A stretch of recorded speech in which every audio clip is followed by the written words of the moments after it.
பரிசுத்த நாமத்துக்கு மகிமை உண்டாவதாக. நாம் இந்த நாளிலே ஐஸ்வர்யவான் என்கிற காரியத்தை குறித்து ஒரு சிறிய ஜெபதானத்தை ஏறெடுக்க போகிறோம். கர்த்தருடைய பரிசுத்த நாமத்துக்கு மகிமை உண்டாவதாக. ஐஸ்வர்யம் அப்படின்னா என்ன? ரிச்னஸ் என்று ஆங்கிலத்தில் எழுதப்பட்டிருக்காங்க. ரிச் என்று எழுதப்பட்டிருக்கிறது. ஐஸ்வர்யம்னா என்னது? உலகத்தில் நமக்கு கொடுக்கப்படுகிற ஆசீர்வாதங்கள் எல்லாமே ஐஸ்வர்யம்தான். சொத்து, பணம், சம்பாத்தியம், பிள்ளைகள், இதெல்லாமே நமக்கு ஐஸ்வர்யம், உலக ஐஸ்வர்யம் என்று சொல்லி நாம் பார்க்கிறோம். இந்த உலக ஐஸ்வர்யம் எப்படியெல்லாம் வர முடியும் அப்படின்னா நிறைய விதத்தில் வர முடியும். கர்த்தருடைய பரிசுத்தவான்கள் என்ன செய்வார்கள்? தங்களுக்கு கொடுக்கப்படுகிற வாழ்க்கையிலே உண்மையாய், உத்தமமாய், பரிசுத்தத்தோடு கூட தங்கள் கையில் பிரயாசத்தை சாப்பிடுகிறவர்களாக இருப்பார்கள். ஒருவேளை அவங்களுடைய மூதாதையர் வைத்திருக்கிற சொத்துக்கள், பத்துக்கள், அதை யூஸ் பண்ணி அவங்க ஐஸ்வர்யவான்களாக இருக்க முடியும். அதே நேரத்தில் தவறான வாழ்க்கை வாழ்கிறவர்கள், லஞ்சம் வாங்கிறது, வட்டிக்கு வாங்கிறது, ஏமாற்றி வருகிறது, திருடி வருகிறது, கொள்ளையடித்து வருகிறது, இதெல்லாம் கூட ஐஸ்வர்யம்தான். இப்படி இருக்கவங்களும் இருக்காங்க பூமியில். கர்த்தருடைய பரிசுத்த நாமத்துக்கு ஸ்தோத்திரம். அதே போல சாத்தான் என்ன செய்கிறான்? சிலருக்கு ஐஸ்வர்யத்தை கொடுக்கிறான், அநேக வழிகளில் கொடுக்கிறான். கர்த்தருடைய பரிசுத்த நாமத்துக்கு ஸ்தோத்திரம். எப்படின்னா, பொய் உபதேசம் சொன்னால் அவர்களுக்கு தானாக சபை கட்டி கொடுக்க ஆட்கள் உண்டு. உத்தமமாய் 50 வருஷம் ஊழியம் செய்கிற ஊழியக்காரன் கூட சபையை எடுப்பித்து கட்டுறது கூட கஷ்டம். ஆனால் பொய் உபதேசங்களை சொன்னால் அந்த பொய் உபதேச சபைகள், ஊழியங்கள் என்ன செய்கிறாங்க? அவங்களே மனமும் கட்டி கொடுக்கிறார்கள். அப்போ ஐஸ்வர்யம் அநேக விதத்தில் வரும். இந்த தியானத்திற்கு என்று நாம் பார்க்கும்போது ஆண்டவராகிய இயேசு கிறிஸ்து மார்க் எழுதின சுவிசேஷம் 10ஆம் அதிகாரம் 25ஆம் வசனத்தில் ஒரு காரியத்தை சொல்லுகிறார். ஐஸ்வர்யவான்கள் பரலோக ராஜ்யத்தில் பிரவேசிப்பது அரிதாக இருக்கும். ஊசியின் காதில் ஒட்டகம் நுழைகிறது கூட எளிதாக இருக்கும். ஆனால் ஐஸ்வர்யவான்கள் என்ன செய்ய முடியாது? பரலோக ராஜ்யத்தில் பிரவேசிக்க முடியாது என்று சொல்லி அங்கே சொல்லுகிறதை நாம் வாசிக்கிறோம். அந்த ஐஸ்வர்யத்தை குறித்து ஏன் ஆண்டவர் அந்த இடத்துல சொன்னார் அப்படின்னா, ஊசியின் காதில் ஒட்டகம் நுழைஞ்சிருமா? நுழைய வழி இருக்கிறதா? அப்படி நிறைய யோசிக்கலாம். அதை ஏன் சொன்னார்? ஒருவேளை யானையை சொல்லியிருக்கலாம். ஒட்டகத்தை விட யானை நல்லா ஃபேட்டியாக இருக்கும், குண்டாக இருக்கும். யானையை குறித்து இயேசு கிறிஸ்து சொல்லியிருக்கலாம். ஒருவேளை இன்னும் பெரிய விலங்குகள், காண்டாமிருகம், நல்ல ஸ்ட்ரென்த்து, சிங்கம், புலி, ஏதோ ஒன்று சொல்லியிருக்கலாம்.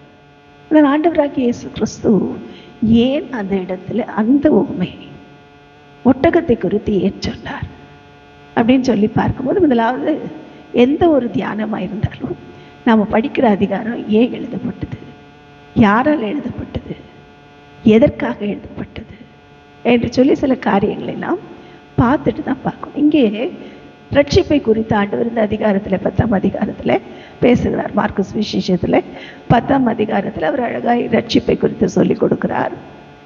அது மாத்திரமல்ல, ஏற்கனவே ஐஸ்வர்யத்தை குறித்தும் சொல்லுகிறார். ஐஸ்வர்யவான்களை குறித்தும் அவர் சொல்லுகிறதை அங்கே வாசிக்கிறோம். லாசருவை குறித்தும் ஐஸ்வர்யவானை குறித்தும் அங்கே எழுதப்பட்டிருக்கிறதை வாசிக்கிறோம். இதெல்லாம் சொல்லிட்டு கர்த்தருடைய பரிசுத்த நாமத்துக்கு ஸ்தோத்திரம். இந்த இடத்துல ஏன் இந்த காரியத்தை அவர் சொல்லுகிறார் அப்படின்னு சொல்லி பார்க்கும்போது, இந்த ஐஸ்வர்யவான் என்ன செய்கிறான்?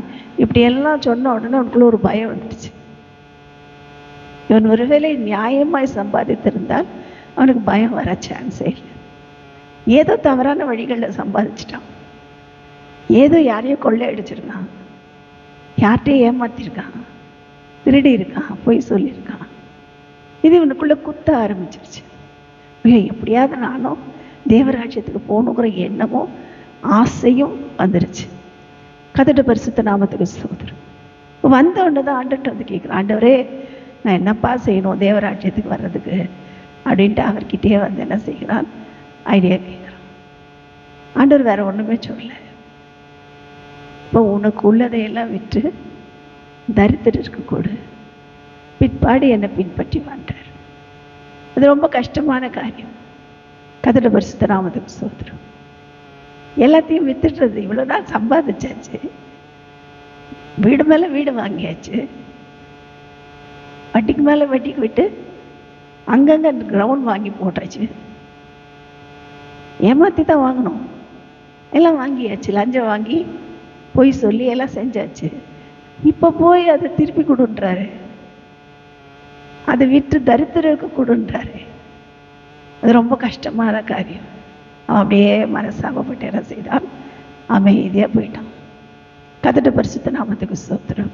அதுக்கப்புறம் தான் இந்த வார்த்தையை சொல்லுகிறார், ஐஸ்வர்யவான் தேவனுடைய ராஜ்யத்தில் பிரவேசிப்பது அரிதாக இருக்குது. எது மாதிரினா, ஊசியின் காதிலே ஒட்டகம் நுழைஞ்சா கூட நுழைஞ்சிரும், ஆனால் இங்கே ஐஸ்வர்யவான் பிரவேசிக்கிறது கஷ்டம் சொன்னார். இப்போ ஏன் ஒட்டகத்தை சொன்னார், ஏன் யானையோ புலியையோ சிறுத்தையோ காண்டாமிருகத்தையோ சொல்லலை அப்படின்னா, அந்த நாளில் யூதர்கள் ஒட்டகம் வச்சுருக்கவங்க தான் பணக்காரங்க.